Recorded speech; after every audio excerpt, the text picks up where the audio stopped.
IVM.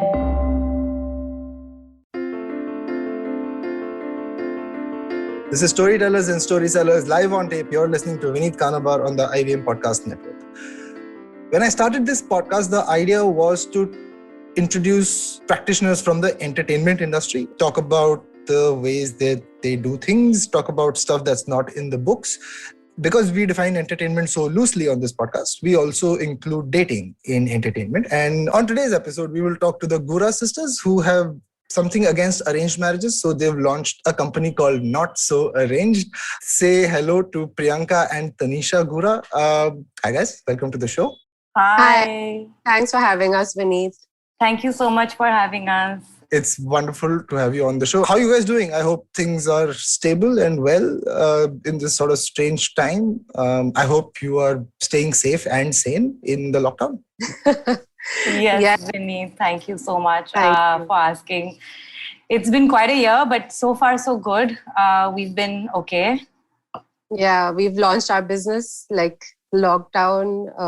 The lockdown baby. It was very fruitful for us, I guess. Though it did slow down some processes, but I guess Not So Range is our lockdown labor of love now. And all the best with that. I think there's a very interesting... there are many interesting stories behind Not So Arranged, right? Not starting from the fact that you're two sisters who launched a business during the lockdown, and it's a dating business. It's not like home delivery of essential services. It's dating, which is also essential services. Don't get me wrong. Serious dating. Yes, it's serious dating, right? But in a time that people can't go out, can't meet, it's a very interesting time in the dating culture, especially where we are right now. Tell us about growing up together to launching a business together. I'm sure it's a whole new world from being sisters to now being co-founders. Tell us a little bit about that. So I wouldn't actually say it's very different. Priyanka and I think, have had an amazing relationship from the get-go. Although she might say that I was a bully when we were younger. I was just about to jump in there. But I completely disagree. But we've always been very close. I would say that she is my best friend. And we really do complete each other in terms of, what she really, we have different strengths. So, my flaws are what, kind of her strengths. So, when we complement each other really well. We have great compatibility. That's so sweet. That's nice. Though she was a big bully growing up. I was not. Yes. Sorry, I'm going to ask this. Who's older? Tanisha. Thank you so much for asking that question. Hence the bullying. Of course, no. I mean, as a fellow elder sibling, I'm going to say, yeah, we are a little bit. I'm sure it's not hard to believe that elder siblings are a little bit of a bully. Little bit. Not much. And our hearts are in the right place. I think that's our defense. Yeah, I would give her that. Right? See, you're welcome. But Priyanka always had my mom on her side growing up. So I never had the opportunity to bully. Like, even if I wanted to, she would just say, Mama, and it was done. And so how is it like now that you guys have started a business together? How's it like working with each other? Is it plain sailing so far? Is that the dynamic of being sisters carried forward into work as well? Or is it like a whole new world there? It is, I would say it's a great working relationship. I mean, it's not like we agree on every single thing, but of course we do have our differences, but I think we don't hold back from, telling each other anything or whatever. And I think which is amazing. And, but we always just work through things, even if we have a minor argument, we just get over it instantly and just move on. And like we said, we just know, before we even discuss something, we're both thinking it at the same time. It's going through, the same thing is going through our head at the same time. And, it's really weird because that's not something that really generally happens with other people or whatever. So I think I wouldn't want to be doing this with anybody else, to be honest. I can't imagine doing this with anyone else. Same here. That's so wonderful to hear. The last time I talked to someone who was in a business relationship and a personal relationship at the same time was Suryakant and Surbhi, who run Mia Bibi. Suryakant, the guy who does Lifafa, and his wife. And now it's two sisters, and I'm very excited about this conversation. But let me structure it a little bit so that we don't just go with the flow. Sure. Before we talk about not so arranged in detail, I mean, talk us through how you came to decide that, hey, this is the kind of company we want to start. This is a space. This is what the company should do. It feels like there's a personal story here. Yeah, there definitely is a personal story here. So it's my personal story, and Priyanka's kind of experienced it and lived through it with me because we're sisters and we used to live together.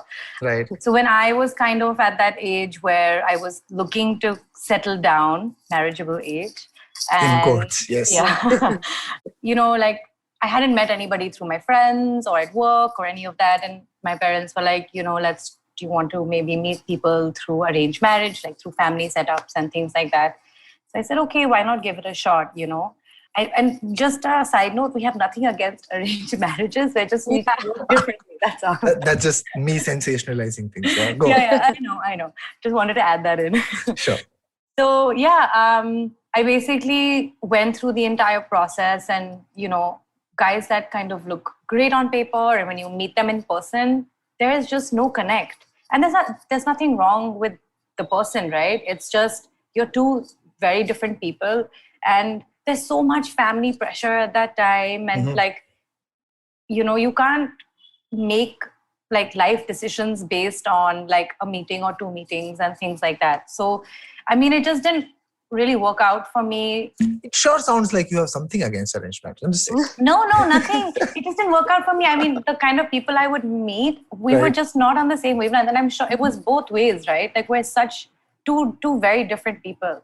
So the entire idea kind of came about like, this is a very overwhelming experience. It's supposed to be fun. Like falling in love is supposed to be butterflies and, like walking on air. Magic, sparks. All of that, right? Yeah. But this is just so overwhelming and like filled with so much pressure that, I mean, fast forward to now I'm married with child and all of that. When Priyanka and I were just kind of talking about it, she has friends who kind of are in the same kind of category that I was. Right. And that's when like the launch of dating apps had kind of erupted. So all her friends and some of my friends had started having like these really bad experiences on dating apps because nobody was looking for anything serious. The intent was, casual. Mm-hmm. So, when we kind of got talking, we were like, when I had these experiences in arranged marriage, and we also have cousins and other friends who also went through the same thing. And we hear about like these dating disastrous stories. Mm-hmm. You're like, there has to be a better way to do this. There are people who are looking at serious relationships to settle down with. So, like, what can we do to make this process better? Mm-hmm. And that's kind of how the idea came about. Hence the name Not So Arranged. We're not arranged, but we're not about dating. So it's kind of that serious relationship mindset. That's the kind of space we want to be in.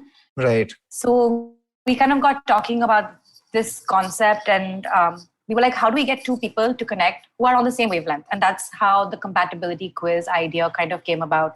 So we started talking to psychiatrists, who then directed us to psychologists, because they're the ones who actually do the talk therapy. And they also are the ones that build surveys and questionnaires and do all the research. So when we started talking to psychologists, they actually started getting very excited about the idea. So that's when we knew that we had something, like there was a gap, or there was a need rather for this. Mm-hmm. So that's how we kind of explored it a little more. And that's how we also hired our psychologists. We spoke with a couple, these 5, 6, and then decided on going ahead with the one that we have on our team right now. Let me quickly double click on that, and I'll toss it back to you to tell us more about how it really works. Sure. I mean, I have been very, very fortunate to never have to attend an arranged marriage showcase or exhibition or whatever it is that you call it, right? I mean, you're right? The feeling of finding someone you want to spend the rest of your life with, or even some time in your life with, meaningful time in your life, is supposed to feel light, even if it's not, the filmy giddiness and all of that. It's still supposed to feel light, supposed to feel good, supposed to feel like a moment of self-discovery, all of that. But here we are in the arranged marriage setup, which is like, abhi interview hai, jaake baitho. Right? That's sort of how it starts. And after that, it is like you have no autonomy or very little autonomy. There's no concept of compatibility. It's more like retrofitting compatibility, sort of finding, okay, now that we've chosen this person, finding a way to fall in love with them, as opposed to what Not So Arranged does, right? Now, the way I understand it from what I've read about it, you have psychologists who've developed sort of a compatibility quiz. It tries to understand what the compatibility quotient of a person, what sort of person they're looking for, etc., and then it matches it together. Just talk us through how you developed that model, what really goes into it, and then help me demystify this phrase itself, right? What the hell is compatibility? Let's start there. What is compatibility, according to you guys? And then tell us how you've sort of productized it with the quiz. So I think, to put it simply, compatibility is basically that middle ground or that sweet spot between similarities and differences. Because that's very well put. Yeah, so when you're with somebody, you need to have some shared interest or some common ground, but of course you can't be too similar because that would just be really boring. Right. So it's basically, it is that middle ground between the two. And when we talk about similarities, we're talking about certain aspects that help help a relationship be more meaningful, or that help sustain a long-lasting relationship. Now, these aspects can be like your thought values, your quirks, your habits, your lifestyle, the way you view certain things like infidelity, your conflict resolution, things like that. So these are certain aspects that are really important when it comes to relationships and marriage. So these are we've included these aspects in our compatibility quiz. Right. And so how does that work, the quiz? Can you just talk us through how you went about creating the product itself, right? You mentioned it's... Sure. The essence of our compatibility quiz is to basically help you gain clarity and, get to know someone before making a commitment, which is probably, you can say, a luxury that really isn't available to people, say, in a traditional arranged marriage setup. And so that is what was sort of the mission that we had in mind. And our chief psychologist, Panna, who specializes in relationships and behavioral research, as well as premarital assessment, she spent months deliberating and testing and to create this one-of-a-kind quiz. Now, the quiz has two parts, you can say, the personality aspect and the compatibility aspect. Right. Now, the personality aspect of the quiz, it's based on one of the widely used theories of personality, which is called the Big Five personality traits. Now, this theory is based on the belief that every individual has certain fundamental traits in varying measures. And the compatibility aspect helps figure out, a person's self-perceptions, their values and views about life, like I said. So that's basically the essence of our quiz. And now, we've packaged it, you can say, or designed it in such a way that it's very straightforward. It's very to the point. It's not, it's not very intrusive. Right. And it's more like a very lighthearted, fun personality type of questionnaire. That's, how you feel when you give it. It doesn't even take much time. It'll just take like 15 minutes of your time to take. And it's mainly just multiple choice. And, the instructions at the start of the quiz is just select the first thing that comes to your mind, basically. So there are no right or wrong answers to the quiz. Right. Very interesting. But tell me how you came up with the product, right? This all sounds really wonderful. And I think in the serious dating space, it's super important to have this kind of a feedback loop right in the beginning of the product. But tell me how you turned that from a set of questions in a psychometric test into a dating product. I'd love to know that journey. Sure. So, once we kind of put all the questions together that we wanted to cover in each aspect of a person's self-perception, we had to go out and test it. So test it to see whether it works and also to confirm that the algorithm, the formula kind of help are working in the matching process. Mm-hmm. So we went out and tested this with 150 people, all couples, and because that was the only way that we would know whether or not they consider themselves compatible or not. Sure. And the learning was great. We had couples who were from dating, casual dating, to serious relationships, to marriage, and people who've been married forever. And the findings were great. A lot of people came back to us and said, we've been together for so many years and we've actually forgotten why we even are together. And this really helped, bring it down to the basics. So, how people like feel after like 20 years of being together, like, oh, we have nothing in common. Like your compatibility quiz is not going to do it for us. And they came back and they were like, you know what? Like you were right. This is awesome. Like we actually we forgot why we connected. So, that was like great kind of feedback, I think. Feedback for us. And we knew that we were in the right space. We were moving in the right direction, basically. It kind of justified it further that, okay, we're onto something. Yeah. No, I'm it's wonderful to hear that, right? And I think that's a very novel way of testing it with couples who are already together. Maybe, there's a Bill Gates joke here, but I'm not going to make it. I'm going to ask you the next question here, which is now, I know in my school, and I saw this a few days ago on Instagram as well, and there's a wonderful show that the Timeliners made on the same concept called Flames, right? I'm sure you guys have heard of Flames or those, name scratchy matching tests, right? I'm hoping my listeners are not, know what I'm talking about, or maybe I hope you're not too young. But F meant fling, L meant love. I don't remember the rest. M was marriage. I don't remember. Yeah, A was supposed to be adore, apparently. E is enemies, and S was soulmates or something. But forget that. The point is, you always want to know, pre-test your compatibility, right? And you will try these hacky sort of ways to do it as well. What's interesting is that it's such an intangible concept that I'm sure it's very hard to define and give a report also, right? I'm very curious to know what your compatibility quotient report looks like, or what are the elements in it, right? I think it's such a, like I said, intangible thing. How do you break it down and present it to someone who's signed up? So basically, when we match somebody, you get a match email, right? And that's where we break down your compatibility, because compatibility is between two people. You won't just get it solely based on yourself, obviously.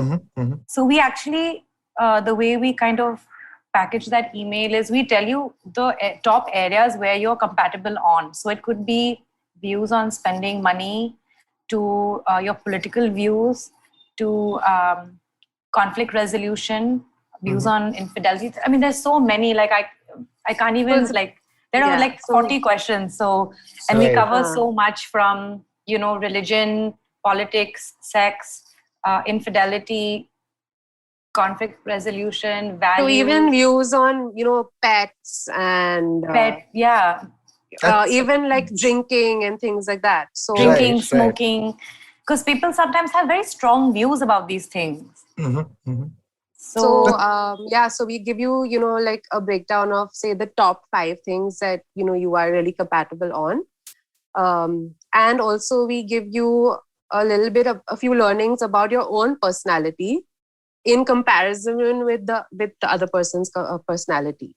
So you get like a sort of a visual representation, like a graph with the comparison, as well as, a breakdown of that, like a bit of a very detailed write-up on, your personality and a little bit about them. Fantastic. That sounds like a hoot, man. I'm going to try this out and see if I'm actually compatible with my wife. Sure, why don't you and your wife? Yeah, you definitely should. Yeah. I'm equal parts sort of data-driven and instinct-driven. So I'd love to see whether the data corresponds to my instincts now that I'm 5 years into being married. It'll be fun. Yeah, it'll be fun. Yeah, we'll make a weekend out of it. It sounds like so much fun. Let me ask you this, though, serious question. You mentioned that it's for people who are looking at serious dating, dating with an exit plan, right? With the intent to settle down. With the intent to settle down, right? I think inherently there is a incentive for them to quit using your product, so to speak, right? And eventually, soon enough, right? Let me ask you, how are the users on Not So Arranged different from users elsewhere, right? Do they use the app as frequently? I mean, some of my friends go to other dating apps as entertainment, right? I've got 10 minutes. I'm going to swipe left and swipe right now because that's entertainment, right? That, like we said at the beginning of the episode. But how are your users different? What kind of behavior do they exhibit? What do they tell you about the entire experience? So I would say that our users are maybe a little different from those that are on dating apps just because their intent is serious and they are looking at settling down. So they're very sure of where they are in their life and what they want as their next step.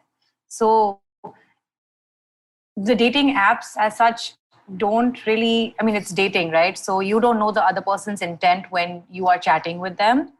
And that's why they come to us. So, and like in terms of like why they come to us, I mean, just to clarify, there aren't any profiles for them to kind of, go through. Browse through. Yeah, it's we curate it and it's one match at a time. So it's very curated.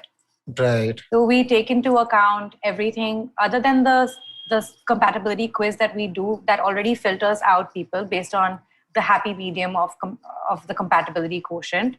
So that ranges from the lower end is like 100, it can go 95 to 100, and the higher end is like that 135, 140. Sure. It doesn't mean much unless you take the quiz, obviously. Sure. So that's what we call the happy medium.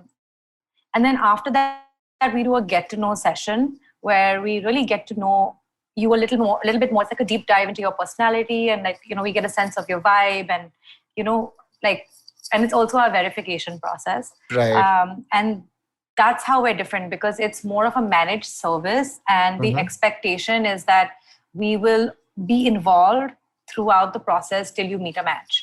So you have skin in the game in that sense, right? You're spending time with them. You want them to succeed. It's not just a marketplace for people interested in dating. It's we're very more like you invested said. into their we're very invested into into what they're also looking for in terms of like their basic preferences, and we actually take those things into consideration before we even send them a match. So that is what we mean by it being like like super curated.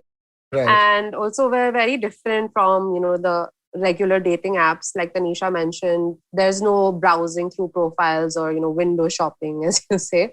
We're not a free service like most of the apps are. Right. So I think that also filters out people who aren't looking for something serious. Right. And there's no, there's no sliding into DMs over here. You can't just you can't just chat with people, or you won't be receiving like messages, unwanted messages or things like that. Or pictures. Or pictures. Unwanted or pictures. Indeed. Right. Yeah. So even when we do send you a match, your privacy is a really big priority for us. So you only get the first name and the age. You don't receive their last name or their social media profiles either, or their phone numbers or their phone numbers. No contact information in the beginning, at least. Right. Until you get that detailed match email, like we mentioned, explaining your compatibility quotient and the personality breakup and all of that. Right. You get their photo and their first name and their age and a little bit about them, what they do, as well as a bit about them, their interests and things that they're into. And once it's quite a detailed email, so you do get a fair bit of insight into the person, more than you would get on a dating app or even like on a matrimonial platform. So then you have more information to decide whether you do want to go ahead and meet this person, and we set up that date for you, basically. Like we take care of the logistics. When things are like the COVID situation is better, we do set up in-person dates, and we take the reservation for you and things like that. Right now we're doing it on video, so we share a video call link with you. And then if the date goes well, I mean, during that date, it's up to the two of them whether they want to exchange numbers and things like that. Or also what we're seeing is after the date, we do take your post-date feedback, and on that post-date call, they're like, okay, I think I would really like to get to know this person. can you ask them if they'd be comfortable with you sharing their number with me? And that's what we do. And then most of the time, the other person generally, if the date has gone well, is like, yeah, sure, please do. And then, they connect on themselves and they take it forward. So that's what's been happening. People right now are texting away and, setting up their own video dates and stuff right now. People have actually gone for drives in the lockdown. They're on their way to happily ever after. Yeah. Wonderful. So actually, there is one more thing that we have noticed is that we help people actually identify whether or not they are on the same page, after the first date. Because, so many times you're just left wondering. So that post-date feedback really helps. So even though we've noticed they might exchange phone numbers on a date, nobody has texted each other. They're waiting to know whether they thought the date went well. Right. So, which is great. Who does that on a dating app? It's interesting. It's a very different rendition of the dating dance. It reminds me a little bit of the show I used to watch when I was growing up. Again, I'm going to give away my age, but I think it's an Alicia Silverstone show called Mismatch. It used to be on some channels around Star World or something at the turn of the century. Not the turn of the century, late 2000s or something. Sounds very much like what you guys do. Like she had this superpower of connecting people based on just her intuition, right? She was this genius matchmaker person. Sounds very interesting. I have a confession to make. I've never been on a dating app. I met my wife on Twitter, and again we had this Twitter. whole Wow. Yeah. But again, I mean, we had this whole process as well, and I was just thinking back to that while you were talking about.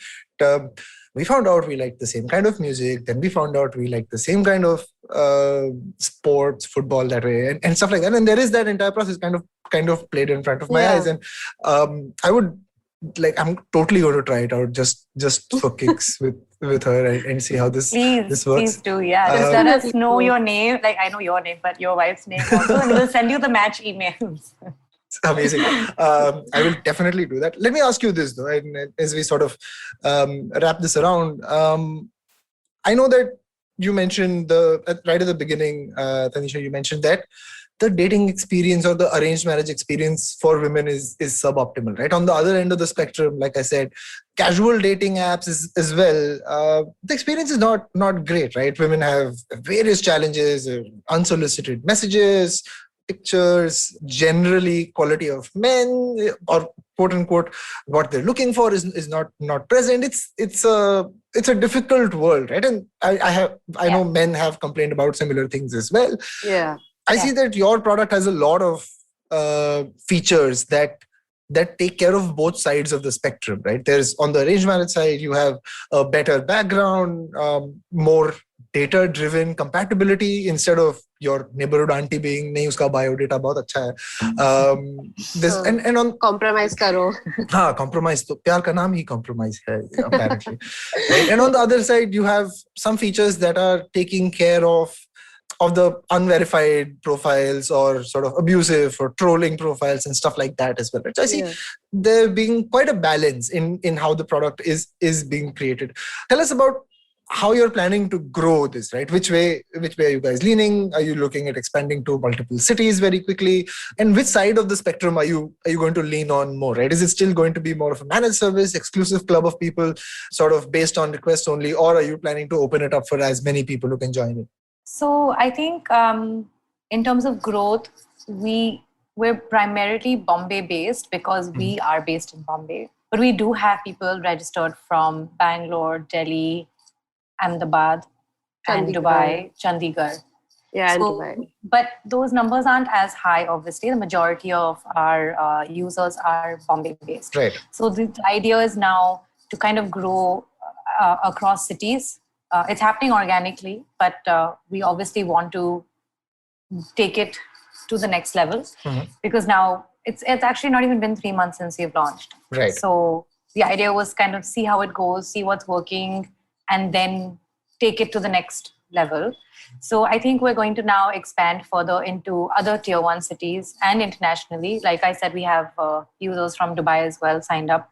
So I think Dubai would be another market that we would kind of want to go after as well. And in terms of the offering, right now it's Priyanka and I are very involved, like we mentioned. And I think that's something that people really like. Yeah. So they want somebody who is also invested in them finding somebody.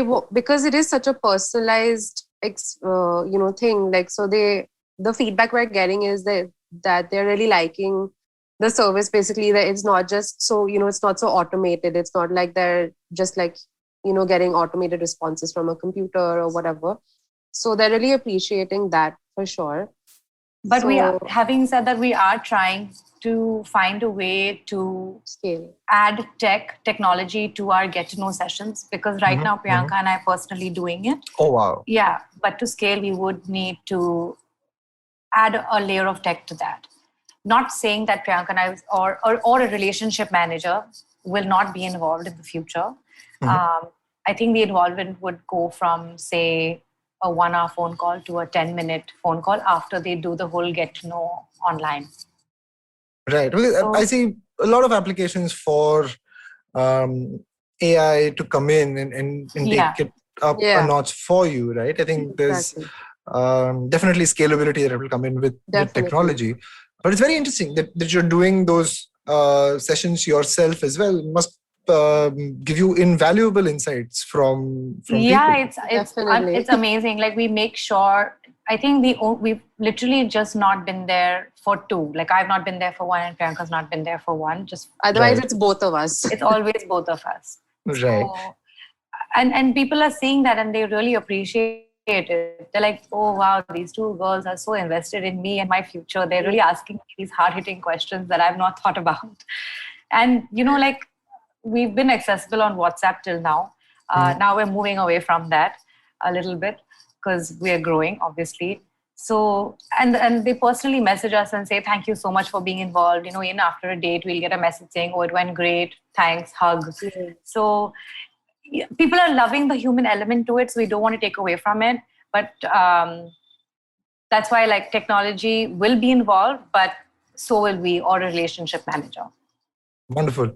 As we bring this episode round to a close, I'm going to ask you a couple of quiz questions, sort of out of syllabus questions about your work. You have to tell me answers quickly. The idea is to not think a lot. Oh my God. It's like a rapid fire, coffee with Karan type of thing. No, not coffee with Karan at all. This is not about gossip. Drinks with Vineet. Yeah, possibly. Wine with Vineet. Yeah, I don't have wine with Vino with Vineet is something. That's going to be my next podcast. Water with Vineet is even better. Let's do that. No, here's what I want to ask you. Right? I want to ask you interesting, insightful things that you have come across that people who are looking for successful relationships can, learn from. Right? Let me ask you this right off the bat. Okay. Between the two of you, tell me 3 things that women expect men to be in the 21st century. Right? Urban women looking for long-time partners expect these 3 things from men. Independent, honest, open-minded. Sorry, go ahead. No, go for it. I was going to say open-minded and like family values. Really? Family values? How do you define like family values? Like a bit more family-oriented, दिन भर दोस्तों के साथ नहीं घूमो, that kind. No, but just like, family is important to them. They're like, they're close to their parents. They have a good relationship with their parents, and they'll be the same way with her parents and her family in that sense. And I think independent is a very big thing as well. Right. And they expect men to be okay with independent women. Is that how you mean it? Both ways. Yeah. Right. Like, people aren't just looking for somebody who, I work. I mean, there's nothing wrong, obviously, with family business or any of that. But it's more like, he's involved in the family business, or she's involved in the family business. It works both ways. So they want them to be independent. Like, tomorrow something happens, they're able to stand on their own 2 feet because they have that experience of work. Sure. Let me flip it around and say, what do men tell you they're looking for in women? This I'm very interested. I think the same thing. A lot of men have been saying that they would like a woman who, has some sort of passion or drive, or, maybe is not like, say not working like 14 hours a day, but keeps herself busy, has some sort of form of work or something that she enjoys doing. So that's one thing. they also want somebody who can intellectually stimulate them. They're not just, I think that's something that's also coming across a lot. Like, they want to be able to have good conversation and bounce off ideas and things like that. Right. So I would say intellectually stimulating is another one. And then also family values. Family values is something that we're seeing. I think that's universal. Yeah. We're Indian at heart. Yeah. Pretty much. Yeah. Yeah. Those things aren't changing. And I think also somebody who gives them, their own space also. That's very important to most men, I think. Right. And that also correlates to, them having their own work or, something or something that they're passionate about. Yeah. Sure. Let me ask you the last question of this Water with Vineet. Now, one of the pitfalls or one of the sort of ugly features of our arranged marriage system is there's always the angle of caste, there's the angle of fairness. All of those are elements as well that come up, right? It's almost like a wish list that gets asked for. Have you encountered that? And if you have, how do you kind of deal with that in your system? So I think in terms of caste and all, we're very different from an arranged marriage. So when they come, that expectation is just not there. And right.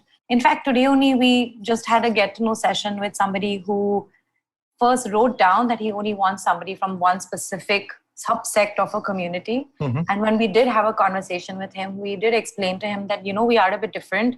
We match you based on your compatibility and your personality. And we also take into account your basic preferences, yes. But if you're looking at just one specific subsect of a community, we won't have as much to offer you right now because we're still growing, right?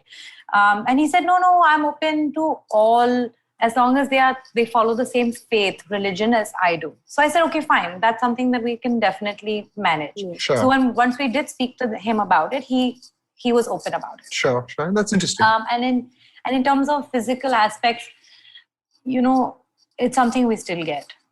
Right. Somebody is either too tall and doesn't want somebody very short. Somebody's very fit, doesn't want somebody who doesn't look as fit in a picture. So those are things that we do get. We don't force anybody to meet anybody. When we send a match, we just say we encourage you to meet them. At least get to know them. The rest is on you. So, at the end of the day, they know what kind of person that they are attracted to. And even if they don't want to meet them, we're like, okay, fine, sure. We don't, we're not we going don't to force them. Or pressurize you into anything that you're not comfortable with. Sure, that's very interesting. This is supposed to be a fun, pressure-free process. Yeah. And it sounds like it.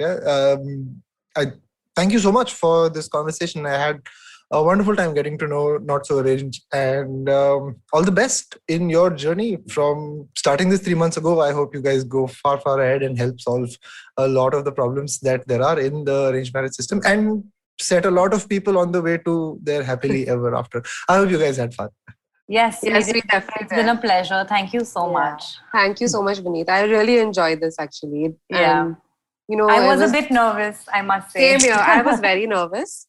But I think, I mean, you're really easy to talk to and really put us at ease. And I think even your questions were a lot of fun. You weren't just like the basic run-of-the-mill type of questions that we're so used to answering all the time. It was quite fun and stimulating, intellectually. And you made us think. Yeah, that's what I meant. Yeah. Thank you so much. Especially the water with Vineet. I'm gonna make that into a real segment. I'm gonna talk to Vishal, who's my producer, who's also on this call, and he's going to be like, Vineet, you have the worst ideas, but I will. I coined the term. Yes. We will save you 5% for sure. Tanisha, Priyanka, thank you so much for a wonderful conversation. Do you want to tell my listeners where they can go check out Not So Arranged? Sure, it's notsoarranged.com. And our Instagram is @notsoarranged. Check out Not So Arranged. That's it from me, Vineet Kanabar. You're listening to Storytellers and Storysellers. This is me saying goodbye.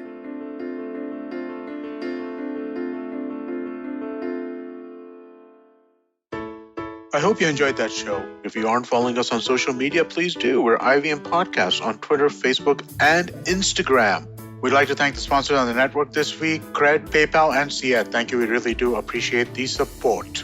So this week on Cyrus Says was great. We had Meghna joining us on Cock and Bull, Tanveer Taj and Priyanka Jena talking about pets. Huma Qureshi talks about her new television show and her life in Bollywood. And to celebrate 700 episodes on Cyrus Says, we had a number of his previous producers come on board and reminisce. Tune into This Round Is On Me, where Gauri Devidayal was joined by Samir Sheth and Yash Panage. These are the guys who started Bombay Canteen, O Pedro, and a number of other restaurants. Really great conversation they had with Gauri. On The Habit Coach, Ashton Doctor tells us about nourishing creativity and the importance of losing and some micro habits to counter overthinking.